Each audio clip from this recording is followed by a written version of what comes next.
Sindaco, una tradizione religiosa che si rinnova, la festa del Santissimo Crocifisso richiama tantissime persone a Siculiana.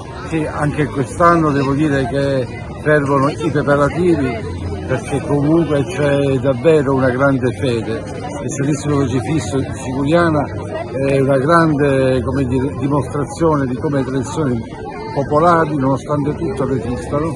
C'è un attaccamento a questa festa e una devozione incredibile.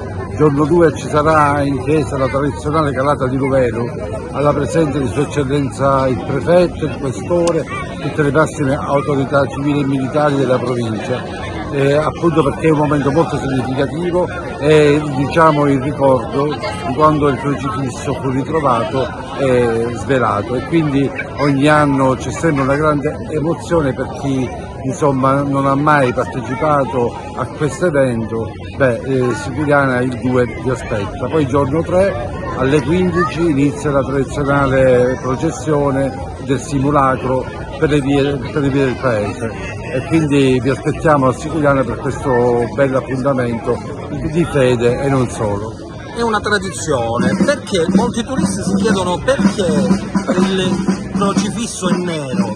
Ma guardi, sulle ragioni ci sono delle ragioni che riguardano soprattutto la fattura in sé del simulacro, e quindi ha acquisito questo tipo di colore.